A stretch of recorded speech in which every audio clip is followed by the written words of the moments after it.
The tube fell out of his pocket while I was doing laundry. Small, silver, expensive brand. We hadn't touched each other in 3 years. So I opened it, checked the cap.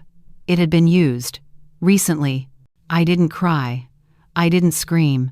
I walked to my art studio, grabbed industrial adhesive, and made a swap. 3 days later, the fire trucks showed up at the Royal Palm Suites. And my husband? He was inside, glued to my best friend. This is the story of how I turned betrayal into the most humiliating night of their lives. If you're ready to hear the whole story, click subscribe and tell me in the comments where you're watching from, because tomorrow I'll be sharing another story that's just as moving and unforgettable. You won't want to miss it. I was folding laundry when I found something that changed everything. The house was quiet that Friday evening. Too quiet. The kind of silence that settles into a marriage after 18 years, when you stop asking questions because you're afraid of the answers. The old grandfather clock in the hallway, a wedding gift from my mother before she passed, ticked with a slow, deliberate rhythm. Each beat felt like an accusation. Charles had just come home from another late meeting. Or so he said. He looked exhausted. No, not exhausted. Haunted. Like a man carrying the weight of a secret too heavy to hold, but too dangerous to confess. His face was a map of guilt. I was only beginning to learn how to read. The tightness around his mouth, the way his eyes avoided mine, the slump in his shoulders that wasn't just from a long day at the architecture firm.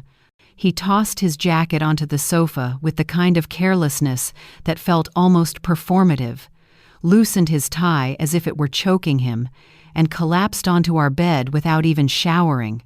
The mattress springs groaned under his weight, a sound that had once been comforting, familiar. Now it felt like the groan of something breaking. The smell hit me before I even touched his clothes.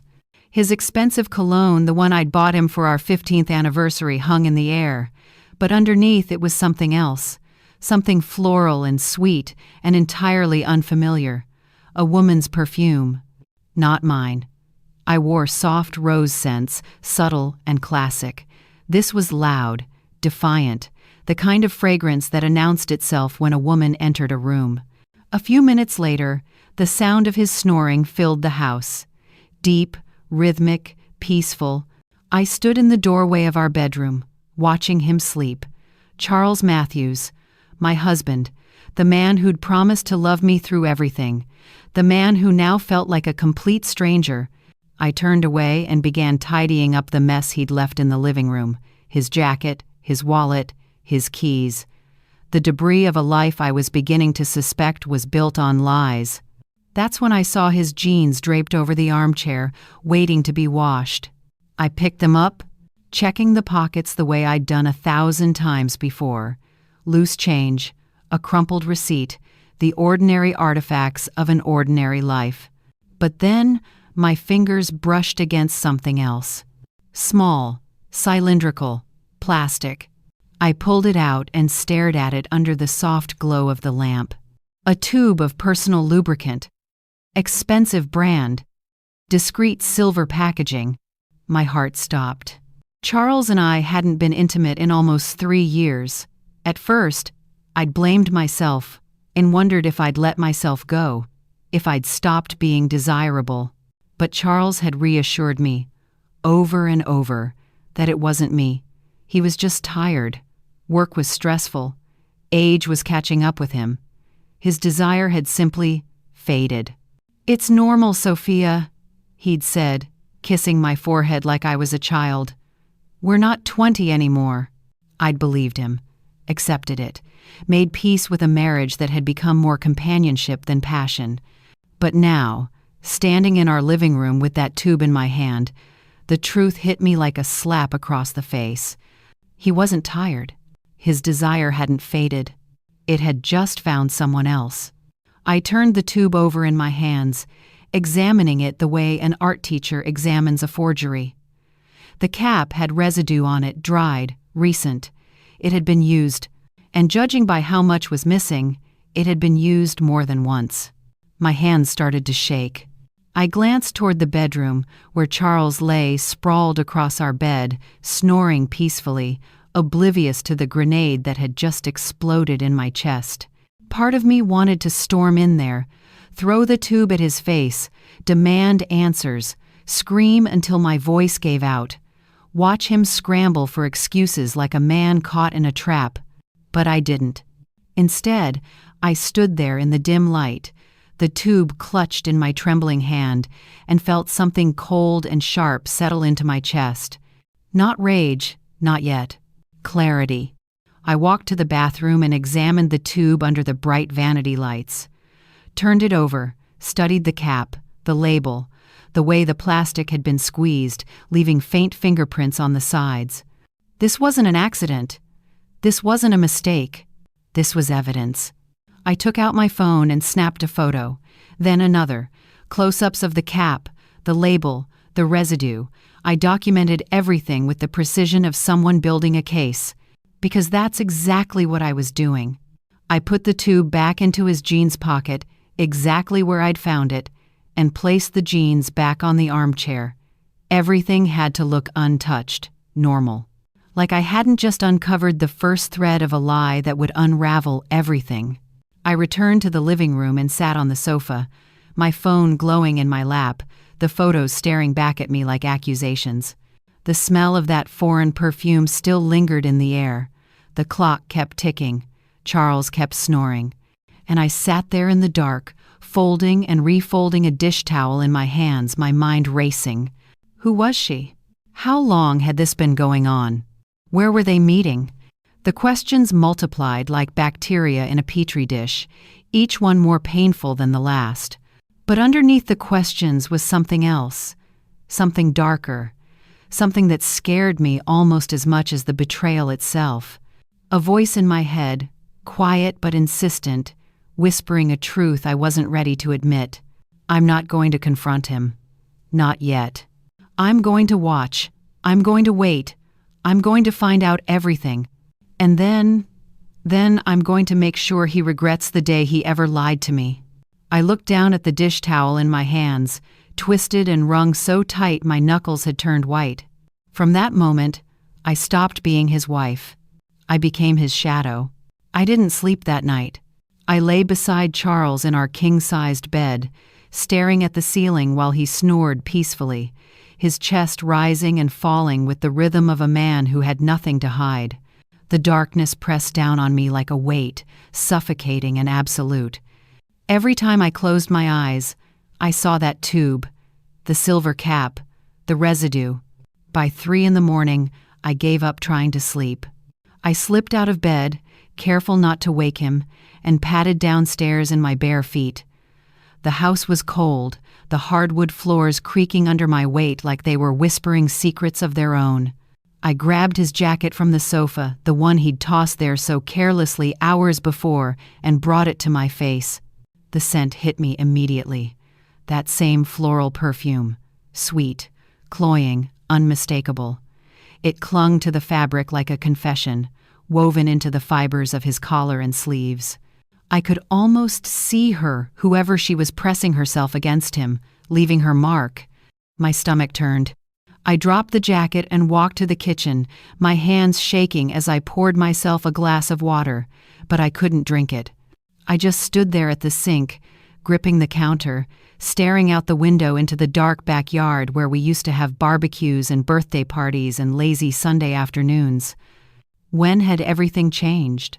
I thought back to the early years, the way Charles used to surprise me with wildflowers from the farmer's market, how he'd show up at my art studio unannounced, just to watch me paint, his eyes full of admiration and pride, the sound of his laughter genuine, unguarded, echoing through rooms that now felt like mausoleums.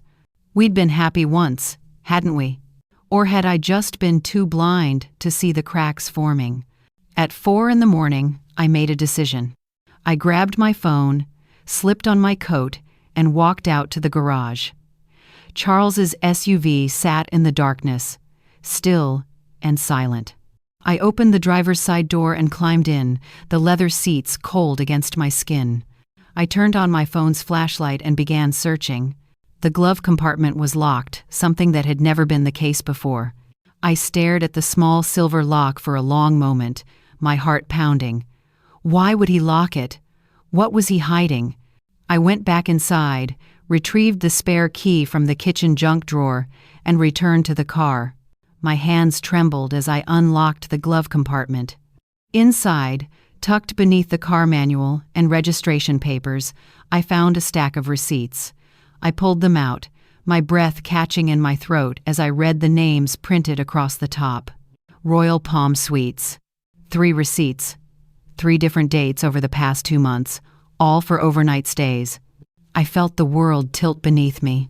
The Royal Palm Suites was an upscale hotel on the east side of town, the kind of place where businessmen took clients for important meetings, or where husbands took mistresses when they wanted to feel like their betrayal was sophisticated.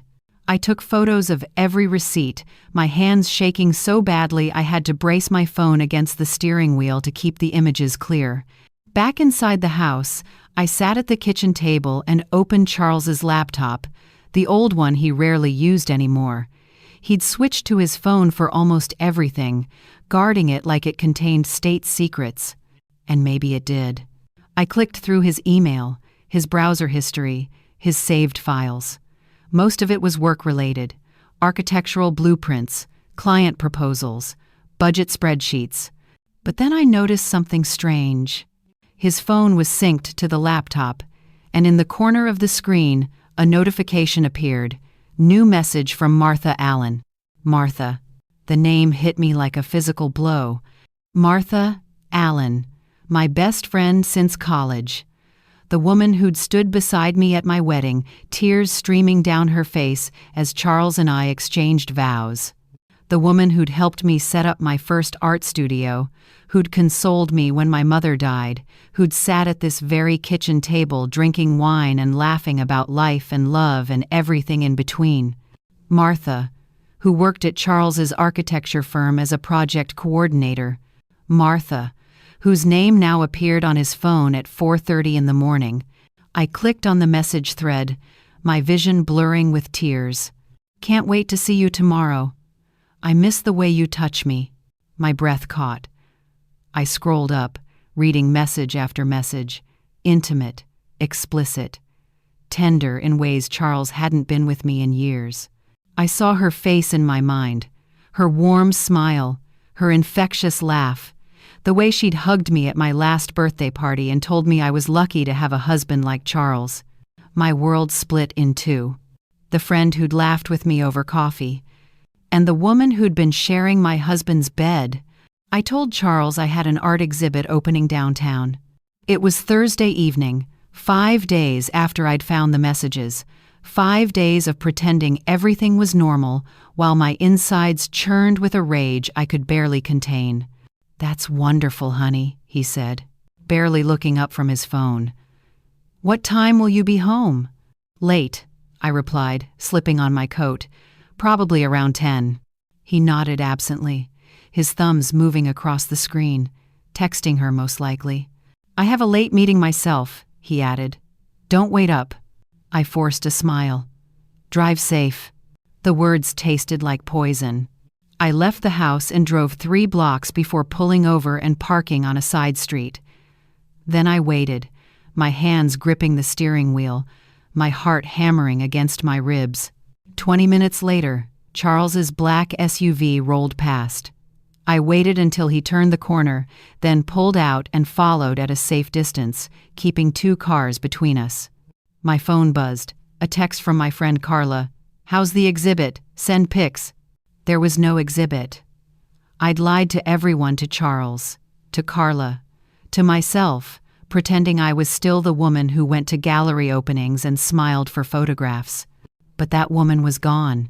Charles drove east, toward the affluent side of town, where old money built monuments to itself. I followed in silence, my mouth dry, my vision tunneling.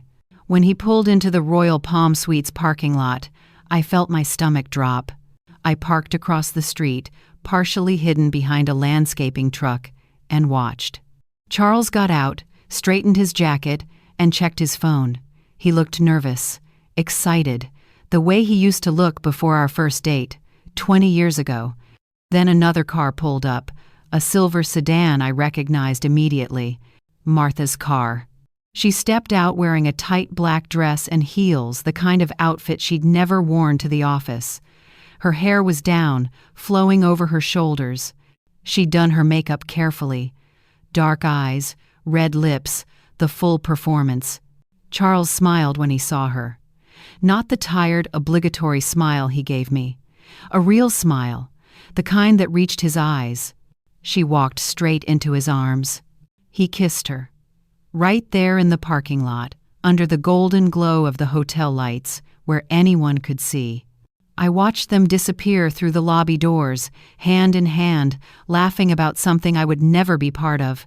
And then I sat there in my car, alone in the dark, and felt something inside me shatter. Not my heart. That had broken days ago. This was deeper. This was the foundation. The belief that I mattered, that 18 years of marriage meant something, that the people I loved most in the world wouldn't conspire to humiliate me. They made me the fool at my own dinner table. How many times had Martha sat in my home, eating meals I'd cooked, drinking wine I'd poured, laughing at jokes Charles told all, while planning their next hotel rendezvous? How many times had I confided in her about my marriage feeling distant, and she'd nodded sympathetically, offering advice while secretly being the reason for that distance? I drove home in a daze, my hands numb on the wheel. Inside, the house felt like a tomb. I walked past the living room, past the kitchen where we'd shared thousands of meals, and stopped in front of our wedding photo hanging in the hallway.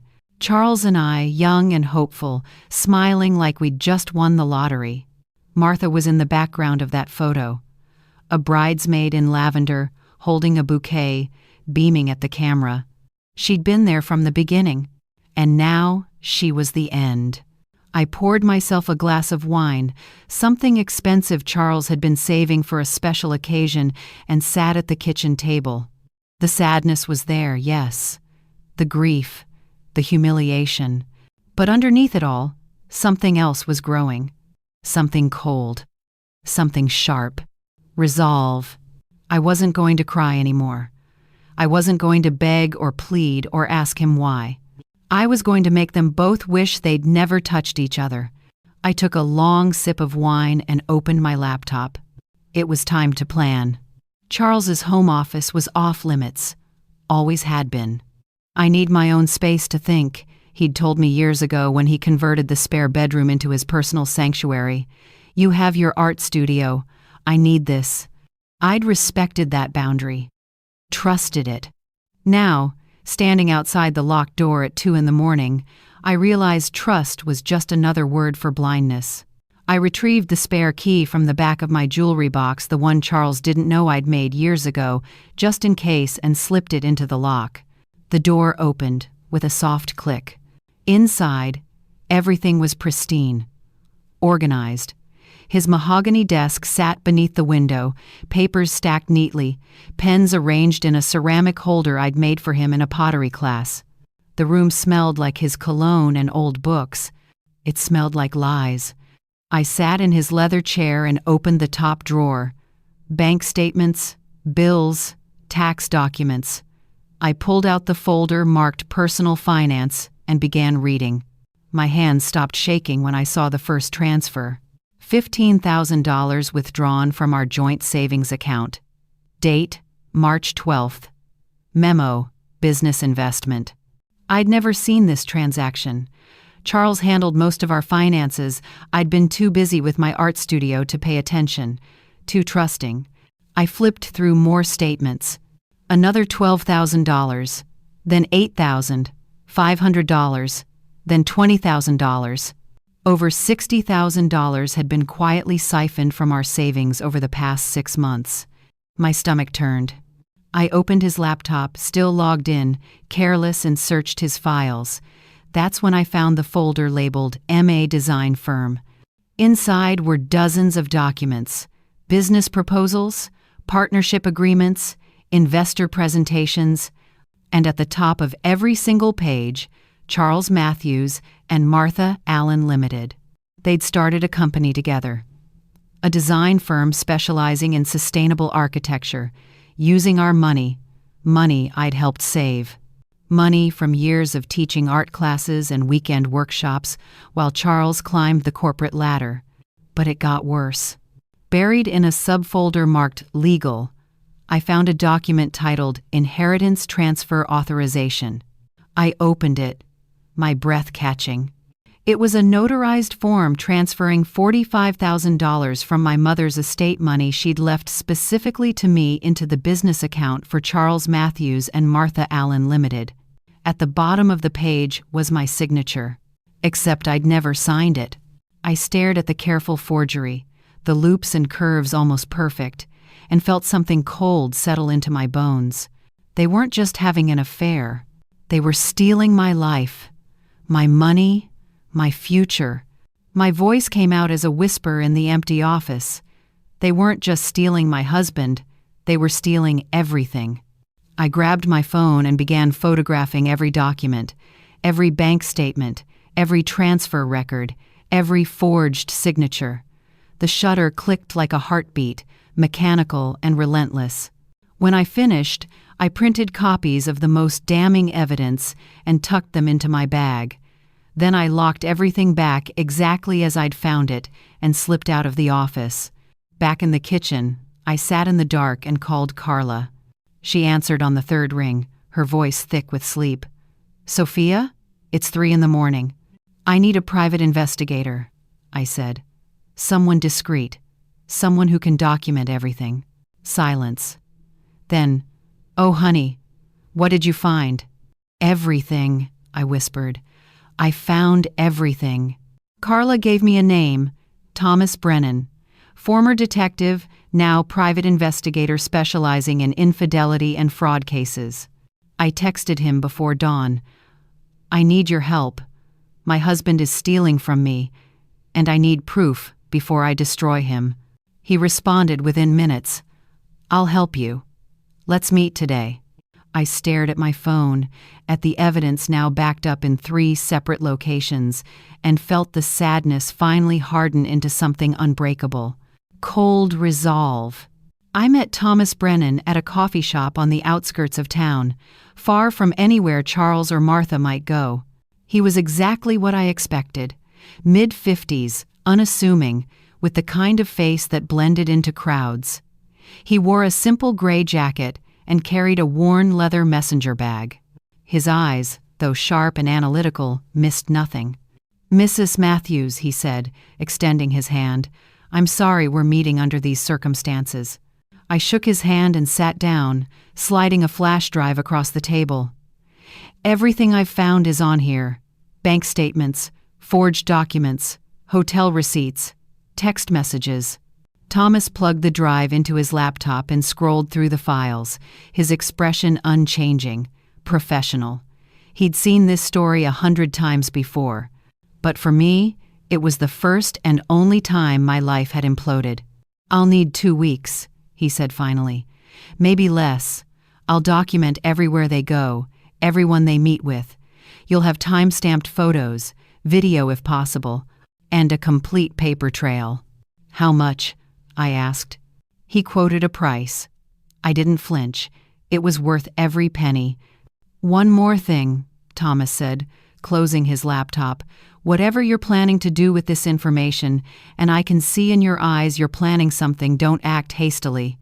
Revenge feels good in the moment, but it can destroy you just as easily as it destroys them." I nodded, lying smoothly.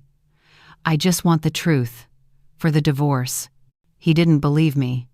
But he took the case anyway. 10 days later, Thomas called me back to the same coffee shop. This time, he brought a tablet filled with surveillance photos.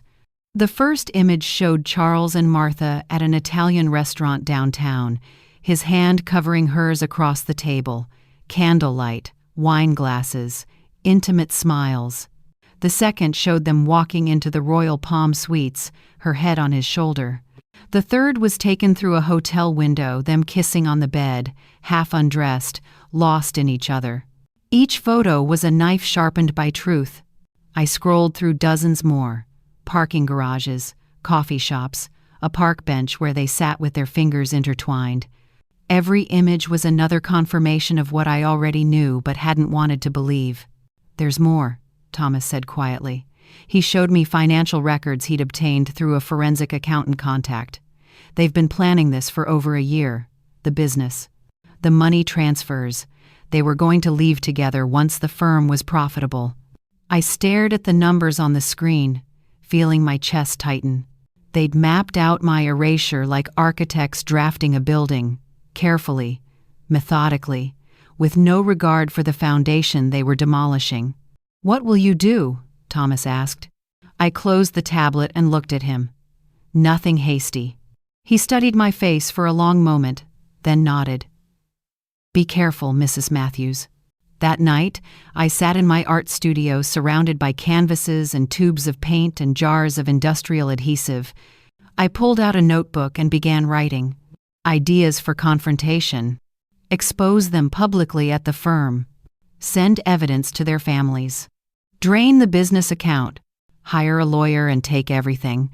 I crossed each one out. Too predictable, too legal, too civilized. They hadn't been civilized with me. I stared at the jars of adhesive lining my shelves, epoxy, resin, cyanoacrylate, industrial-strength bonding glue I used for sculptures. And then it hit me. The tube of lubricant, the one still sitting in Charles's gym bag, waiting to be used again. My hand moved across the page, writing 2 words. Superglue swap. I sat back, staring at those words, feeling something dangerous bloom in my chest. Not confrontation. Consequence. I smiled for the first time in weeks. Rain drummed against the windows of my art studio, a steady rhythm that matched my heartbeat. It was past midnight. The house was silent. Charles was asleep upstairs, dreaming whatever dreams cheaters have. I sat at my workbench under a single desk lamp, the tube of lubricant in front of me like a specimen under examination. Silver cap, discreet packaging, half empty from their encounters. Beside it sat a container of industrial cyanoacrylate adhesive, the kind I used for bonding metal sculptures, the kind that created permanent, unbreakable bonds within seconds of contact. The irony wasn't lost on me. I unscrewed the cap of the lubricant tube slowly, carefully, and emptied the remaining contents into a small glass jar. The clear gel slid out in a slow pour. I sealed the jar and set it aside evidence I might need later. Then I picked up the adhesive. My hands were steady. Surgeon steady. Artist steady. This was my medium now. Not canvas and paint, but consequence and precision. I filled a syringe with the industrial glue and injected it into the empty tube, watching as the thick, clear liquid filled the space perfectly. It looked identical to the original contents. Same consistency, same transparency. Anyone using it would never know the difference. Until it was too late. I sealed the cap with meticulous care, twisting it until the threads caught perfectly. Then I wiped down the entire tube with a microfiber cloth, removing every fingerprint, every trace of evidence. I held it up to the light, examining my work. Perfect. Outside, the rain intensified, battering the windows like applause. I walked upstairs, moving through the dark house like a ghost. Charles's gym bag sat in the mudroom where he'd left it, ready for his next late meeting. I unzipped the front pocket and placed the tube back exactly where I'd found it weeks ago. Same position, same casual neglect. As I zipped the bag closed, I felt something shift inside me. Not guilt, not hesitation. Control. For 18 years, I'd let Charles steer our life. Make the decisions, handle the money, set the pace of our marriage. Now I was the architect. My voice came out as a whisper in the darkness. I wasn't destroying them. I was preserving them like fossils in resin. Permanent, unchangeable, a monument to their betrayal. The next morning, I drove to an electronics store and purchased a small wireless camera, the kind used for home security, nearly invisible, with night vision and motion detection. That evening, While Charles was in the shower, I slipped into the garage. His SUV sat in its usual spot, still carrying the faint scent of Martha's perfume. I opened the passenger door and mounted the camera on the dashboard, angling it to capture the interior. The adhesive backing held firm. The lens was barely visible, tucked behind the rearview mirror mount. I synced it to my phone, tested the feed. Perfect clarity, audio and video. Whatever happened next, I would see everything. I closed the car door quietly and walked back inside, my phone buzzing with the live feed in my pocket. Charles emerged from the bathroom, toweling his hair. "What were you doing in the garage?" "Looking for my gardening gloves," I lied smoothly. "Couldn't find them." He nodded, already losing interest, his attention drifting back to his phone. Back to her. I smiled and returned to the kitchen, pouring myself a glass of wine. Now all I had to do was wait. The trap was set. The stage was prepared. And somewhere in this city, Martha Allen had no idea she was about to become part of my most unforgettable work of art. 3 days passed like an eternity. I went through the motions of normal life, teaching my art classes, grocery shopping, cooking dinners Charles barely touched. All while checking my phone obsessively, waiting for the notification from the car camera. It came on a Tuesday evening. "I have client drinks tonight," Charles announced, adjusting his tie in the hallway mirror. "Probably won't be home until late." Client drinks was their code now. I'd learned that from Thomas's surveillance. Every Tuesday and Thursday. Same lie, same hotel. "Drive safe," I said, kissing his cheek. He flinched, slightly guilt or disgust, I couldn't tell anymore, and walked out. I waited 5 minutes, then opened the tracking app on my phone. Charles's smartwatch, the one I'd given him for Christmas, showed his location moving east across town, toward the Royal Palm Suites. I grabbed my keys and followed. I parked across the street from the hotel, in the same spot I'd used before, partially hidden behind a delivery van. The sky was darkening, streetlights flickering on one by one. My phone buzzed. The camera feed showed Charles and Martha entering his SUV in the hotel parking garage. She was laughing at something he'd said, her hand on his thigh. They kissed. Deep. Hungry. Then Charles reached into his gym bag. My heart hammered against my ribs. He pulled out the silver tube, showed it to Martha with a playful grin.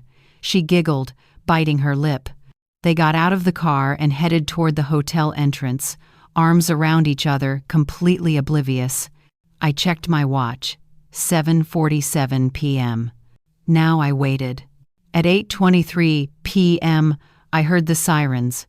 Distant at first, then growing louder, closer. 2 fire trucks screamed into the hotel parking lot, lights flashing red and white against the evening sky. An ambulance followed close behind. People emerged from nearby restaurants and shops, phones out, craning their necks to see what was happening. I rolled down my window, my breath coming in short gasps. Firefighters rushed into the hotel, carrying equipment, axes, medical kits, what looked like chemical solvents. The crowd grew. 20 people. 30. Someone yelled, "What's going on?" A hotel employee burst through the front doors, face pale. "Room 314. They're stuck, oh my God. They're stuck together." Laughter rippled through the crowd, nervous at first, then louder. Then, the stretchers came out. 2 of them, wheeled by paramedics, surrounded by firefighters holding sheets to preserve what little dignity remained. But the sheets couldn't hide everything. I saw Charles's face first bright red, twisted in agony and humiliation. His eyes were squeezed shut, his jaw clenched. And beside him, partially obscured by the white sheet, Martha. They were on the same stretcher. Because they couldn't be separated. The firefighters had tried. I could see the residue of chemical solvents on their skin, the marks where they'd attempted to pull them apart. But industrial cyanoacrylate doesn't forgive. The crowd erupted. Phones were everywhere now, recording, snapping photos. Someone shouted, "They're glued together," and the laughter became a roar. A news phone pulled up. A reporter jumped out, microphone ready. I sat in my car, window down, watching the spectacle unfold like a theater performance I'd directed from the shadows. Neighbors gathered. Hotel guests leaned out of windows. A teenager filmed from his phone, already uploading to social media. "Yo, you're not going to believe this." Charles's eyes opened for just a moment as they loaded him into the ambulance. He scanned the crowd desperately, perhaps looking for help, for sympathy. His gaze passed right over my car. He didn't see me, but I saw him. I saw everything. I whispered into the darkness, "Justice, at last." By morning, the video had 3 million views. The headline read, "Couple literally glued together during hotel affair, firefighters called to separate them." Charles Mathews and Martha Allen were officially viral. The hospital smelled like antiseptic and shame. I walked through the sterile corridors on Thursday afternoon, 3 days after the incident, my heels clicking against the polished linoleum with a steady, deliberate rhythm. The nurse at the front desk had tried to stop me. "Only family members." "I'm his wife," I'd said calmly, showing my ID. She'd paled and waved me through. Room 427 was at the end of the hall, door partially open. I stood outside for a moment, listening to the silence within heavy, suffocating funeral. Then I pushed the door open. Charles lay in the bed closest to the window, his face turned away from the door. Bandages covered his groin and inner thighs. An IV drip fed into his arm. The steady beep of the heart monitor was the only sound. In the bed beside him, separated by a thin curtain that had been pulled back, lay Martha. Her face was swollen from crying. Bandages wrapped around her pelvis and legs. She looked smaller somehow, diminished, like a sculpture that had been broken and poorly reassembled. When she saw me, she turned her head away. Charles didn't move, didn't acknowledge my presence. His jaw was clenched, his hands gripping the sheets like he was trying to hold himself together.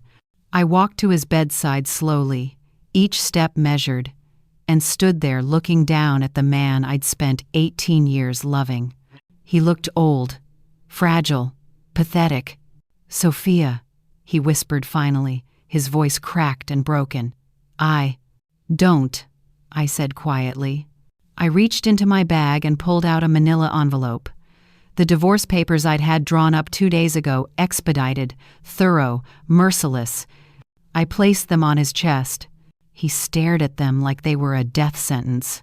"Since you two like being stuck together," I said, my voice calm, almost tender, "I'll leave you that way." Martha made a sound, half sob, half whimper. She still wouldn't look at me. Charles's eyes finally met mine. They were wet with tears. "I'm sorry," he choked out. "God, Sophia, I'm so sorry." "You're sorry you got caught," I corrected. "Not sorry for what you did." He had no answer for that. I looked at Martha then, forcing her to meet my gaze. "You sat at my table, Martha, drank my wine, pretended to be my friend. And the whole time, you were planning to take everything from me." Her lip trembled. "It wasn't like that." "It was exactly like that." I turned back to Charles. On the bedside table sat a tube of medical-grade soothing cream the nurses had left for his burns. I picked it up, examined it under the fluorescent lights, then slipped it into my purse. From my bag, I pulled out another tube identical packaging, but filled with yellow mustard I'd carefully injected that morning. I placed it back on the table. "For the pain," I said sweetly. Charles didn't notice. He was too busy staring at the divorce papers, at the dissolution of his life spelled out in legal terms. I walked toward the door, my heels echoing against the floor, sharp, final, rhythmic. Each step a liberation. Each step a reclaiming of myself. At the doorway, I paused and looked back one last time. "Oh, and Charles? The firm already knows. So does Martha's family. So does everyone." His face crumbled. I walked out into the bright hospital corridor, leaving them in their separate beds, bound together by consequence, and felt lighter than I had in years. The door swung shut behind me with a soft, satisfying click. 6 months later, I stood in front of my largest canvas yet. The gallery was packed art collectors, critics, curious onlookers who'd read about me in the news. They circled the room, wine glasses in hand, whispering as they examined my new collection. But they kept returning to the centerpiece: adhesion. 2 abstract figures rendered in crimson and gold, their bodies twisted together in an eternal embrace. Flames surrounded them, not consuming, but preserving, like amber trapping insects for eternity. The texture was deliberate. Layers of resin and adhesive built up over weeks, creating a surface that looked both beautiful and grotesque. Permanence as punishment. A woman beside me sipped her wine and murmured, "It's haunting." "It's honest," I replied. The painting sold before the night was over. $65,000 to a private collector in New York. I donated half to a network of women's shelters across the state. The irony wasn't lost on me. Charles's betrayal had financed my freedom. His career was rubble now. The architecture firm had terminated him immediately, citing moral turpitude and financial fraud. The forged documents I'd discovered, combined with Thomas's evidence, had been enough for criminal charges. Charles pled guilty to embezzlement and forgery to avoid jail time, but the civil suit I'd filed had stripped him of nearly everything. Martha fared worse in some ways. She'd become a meme. Glue girl. The woman who got stuck to her boss. Late-night talk shows made jokes. Twitter was merciless. She'd deleted all her social media, moved to another state, changed her name, but the internet never forgets. I didn't take pleasure in her suffering, not exactly, but I didn't lose sleep over it either. A local news station had requested an interview last month. I'd agreed, on my terms. The reporter, a young woman with kind eyes, had asked the question everyone wanted answered. "Do you regret what you did?" I'd thought about it carefully before responding. I regret trusting people who didn't deserve it. I regret ignoring my instincts. But what I did? I paused. No, I don't regret giving them exactly what they gave me, a bond they couldn't escape. The interview went viral. Millions of views. Think pieces in magazines about justice versus revenge, morality versus empowerment. I didn't read most of them. I was too busy painting. Now, standing in my gallery on opening night, I felt something I hadn't felt in years. Whole. Not healed. Healing implies returning to what was broken. I was different now, harder in some places, softer in others. I'd learned that betrayal doesn't destroy you if you refuse to let it. A reporter approached, microphone ready. "Miss Mathews, people are calling you an icon of female empowerment. How does that feel?" I smiled faintly. "I'm not an icon. I'm just a woman who refused to disappear quietly. Do you have any advice for women going through similar situations?" I looked at my painting, those 2 figures, frozen forever in their moment of reckoning. "Some people say revenge doesn't heal you," I said slowly. "Maybe they're right, but it does stop the bleeding." The reporter thanked me and moved on. I stood there a moment longer, alone in a room full of people, gazing at my work. Adhesion. The art of holding things together, or holding them accountable. In the end, they were the same thing. I finished my wine, feeling the weight of the past 6 months settle into something manageable. Not forgotten, not forgiven, but mine. I walked toward the exit, my heels clicking softly against the gallery floor, and stepped out into the cool night air. Behind me, the painting glowed under the spotlights, a monument to betrayal, consequence, and the quiet power of a woman who refused to be erased. I smiled. And finally, I breathed.